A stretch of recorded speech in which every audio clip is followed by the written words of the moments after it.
नमस्कार, मैं शालिनी। आज मैं आप सबको झटपट चेहरे पर रौनक लाने का एक बहुत अच्छा सा उपाय बतला रही हूँ। ये उपाय हमारे यहाँ अक्सर शादियों में किया जाता है दूल्हे दुल्हन के लिए। जिन लड़के और लड़कियों की शादी हो रही होती है उनको एक हफ्ते पहले या 4 दिन 5 दिन पहले से ये उपटन लगाया जाता है। ये जौ है, ये देखिए जौ है। ये जौ को और हल्दी की गांठ, बिल्कुल साबुत गांठ लेंगे, दोनों को एक साथ पीसते हैं। हल्दी गांठ ही लेना है, बिल्कुल सही अच्छा गांठ लेना है हल्दी का, और जौ लेना है, जौ भी अच्छा क्वालिटी का ही लीजिए। और दोनों को लेकर के हम पीसते हैं। इन दोनों को पीस कर पहले तो पाउडर बनाना है। तो हम हल्दी को कैसे पीसेंगे? हल्दी तो गांठ है, तो हम इसे सबसे पहले तो छोटे छोटे टुकड़ों में तोड़ लेंगे। ये देखिए मैंने इसे तोड़ लिया है। पीसना है तो उसे पहले तो टुकड़ों में तोड़ना बहुत ज़रूरी है। तो ये मैंने तोड़ के रखा हुआ है। अब जौ और हल्दी दोनों को पीसा जाता है। हमारे यहाँ तो जांता में पीसा जाता है, शादी में अपने से खुद से हम लोग पीसते हैं और तब उपटन लगाते हैं लड़के लड़की को। तो उसमें हम लोग जांता का इस्तेमाल करते हैं। जांता में ये दोनों चीज़ डाल देते हैं। शादियों में तो जांता में ही पीसा जाता है, पत्थर का जांता होता है, उसमें पीसा। मैं उसका फोटो भी आप सबके साथ शेयर करूंगी। उसमें ही डालकर पीसते हैं सब लोग बैठ करके। सारी घर की जो लेडीज़ होती हैं वो गीत गाती हैं और जांता में जौ और हल्दी को पीसती हैं। सिर्फ जौ और हल्दी, इसमें कुछ और मिक्स नहीं किया जाता है, सिर्फ जौ और हल्दी को पीसते हैं। अब जौ और हल्दी का क्वांटिटी ध्यान से लेना होता है। हल्दी तो हम लोग ज़्यादा ही उस समय लगाते हैं लड़की और लड़के को, तो जौ का क्वांटिटी भी बराबर हम लोग ले लेते हैं, हल्दी और जौ को, और पीस देते हैं।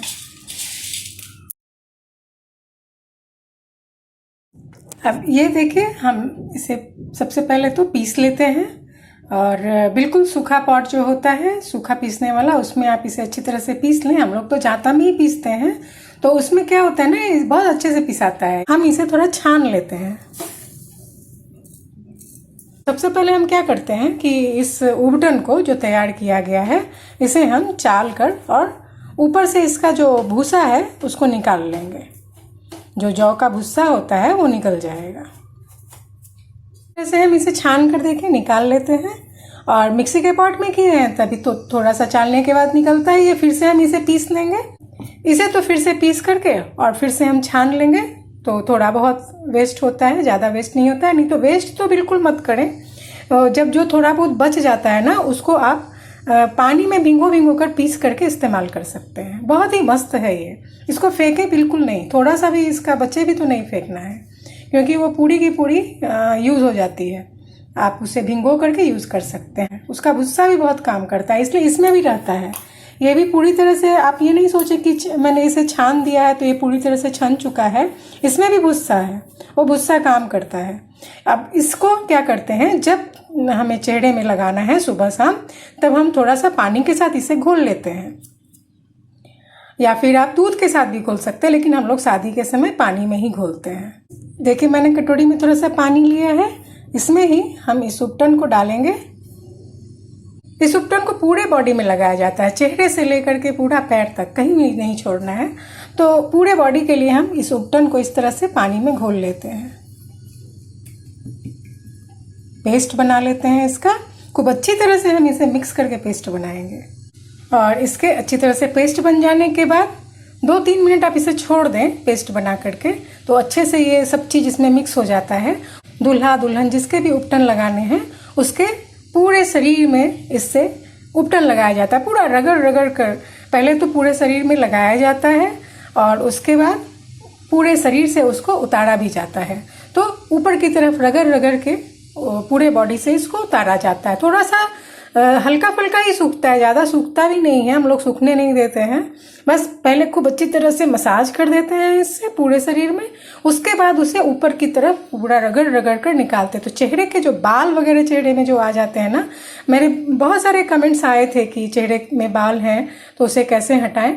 तो आपके इससे बाल भी हटेंगे। आप चेहरे में लगाकर छोड़ दें। उसके बाद ये थोड़ा जब हल्का सा सूखता है तो आप हाथ में थोड़ा सा तेल लेंगे, जो भी तेल आपको सूट करता है आप वो तेल लेंगे और तेल लेकर के और उपटन को उल्टी तरफ से रगड़ रगड़ के पूरा हटाएंगे। नीचे की तरफ नहीं, ऊपर की तरफ से रगड़ रगड़ कर हटाएंगे तो चेहरे के बाल हट जाएंगे।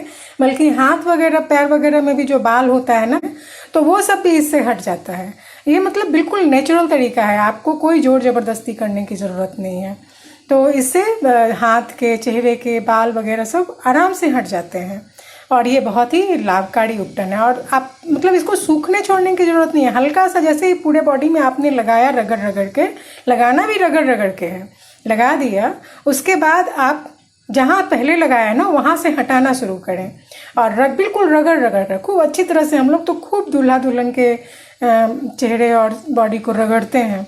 तो रगड़ने से क्या होता है ना, उसके अच्छे मसाज भी होते हैं और पूरा ब्लड सर्कुलेशन के कारण भी उनके चेहरे में रौनक आ जाती है, तेज हो जाता है।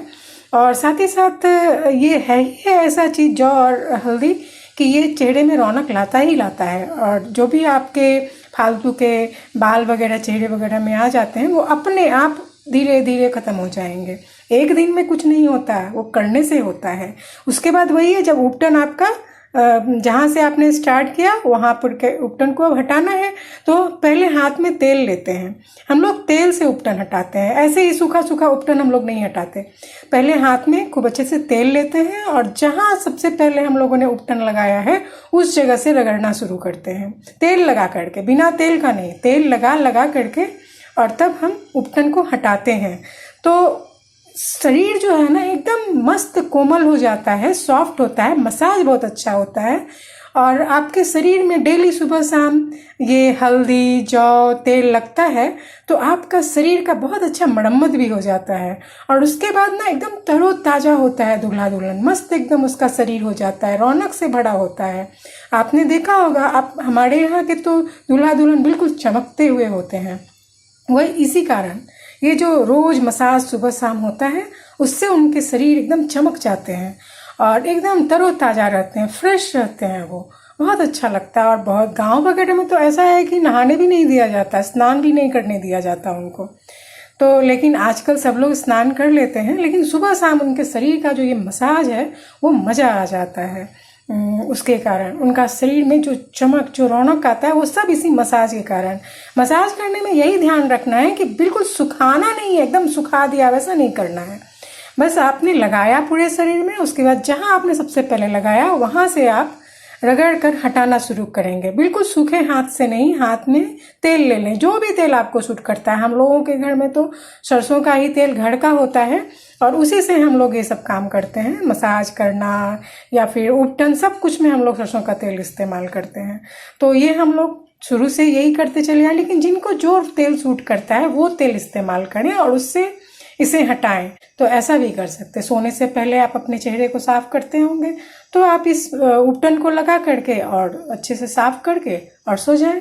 तो देखें फिर उसके बाद क्या मस्त चेहरा लगता है, एकदम मस्त रौनक आता है चेहरा में। आजकल तो बहुत कम उम्र के बच्चों के चेहरे झुलसने लगे हैं, मतलब झुर्रियाँ आने लग गई हैं, सब होने लग गया है। उनके पता नहीं उनके मन में कितनी परेशानी आती रहती है। तो आप ना सब परेशानी सबसे पहले भूल जाएं, कुछ नहीं यहाँ होने वाला है, आप बस खुश रहें, सबके साथ खुश रहना सीखें और इस उपटन को लगा करके अपने चेहरे की रौनक बढ़ा सकते हैं आप। मज़ा आ जाएगा, आप इसे करके देखें। ये एकदम मामूली सा सिंपल सा चीज़ है। उपटन छुड़ाने में ध्यान रखना है कि तेल से ही छुड़ाना है, आपको जो तेल सूट करता है उससे छुड़ाएं, वो कर सकते हैं। तो वैसा करके आप इस उपटन को लगा कर देखें और अपने चेहरे की मस्त रौनक बढ़ाएं। सबसे बड़ी बात यही होती है ना कि उपटन लगाते हैं तो ब्लड का सर्कुलेशन बढ़ जाता है। जब ब्लड का सर्कुलेशन बढ़ जाता है तो आप ऐसे ही बहुत एनर्जेटिक हो जाते हैं और साथ ही साथ चमक आ जाती है। जब एनर्जेटिक होता है, कोई भी आदमी अगर एनर्जेटिक है तो उसके चेहरे पर एक अलग ही रौनक होती है, तो वो रौनक आ जाता है। तो वही कारण होता है कि आप जो रोज़ साबुन से मसाज करके स्नान करते हैं उसके बदले आप उपटन से स्नान करें। आप उपटन में कुछ भी बना सकते हैं। मैंने तो आपको बहुत मस्त उपटन बतलाया हुआ है, 2 3 4 बहुत सारे उपटन बतलाए हैं मैंने। और कुछ नहीं मिलता है तो आप सीधा इतना ही करें, चना का दाल पीस लें, मसूर का दाल पीस लें, उन सबको लेकिन धो जरूर लें, क्योंकि मसूर वगैरह का जो दाल होता है ना वो अक्सर कलर किया हुआ होता है। तो उसको धोकर थोड़ा सुखा दें और सुखा करके और उसका पाउडर बना लें। मसूर का दाल बहुत पुराना ट्रीटमेंट है चेहरे का, तो मसूर का दाल है, चना का दाल है, इन सबको आप जौ के साथ मिला सकते हैं, हल्दी के साथ मिला करके रख दें और उससे उपटन करें। लेकिन आप उपटन से जब चेहरा साफ करते हैं तो वो अलग ही चीज़ है, साबुन उसकी जगह कभी ले ही नहीं सकता है। जो काम उपटन करता है ना वो साबुन कभी ले ही नहीं सकता है। आप उपटन लगाते हैं तो आप साथ में थोड़ा दूध है, दही है, तेल है, ये सब भी डाल देते हैं, तो वो आपके चेहरे पर जो रौनक लाता है वो साबुन कभी ला सकता है? साबुन लगाएंगे उसके बाद आपको कोई क्रीम लगाना पड़ता है, वो होता है। साबुन तो पूरे चेहरे को एकदम बर्बाद करके रख देता है,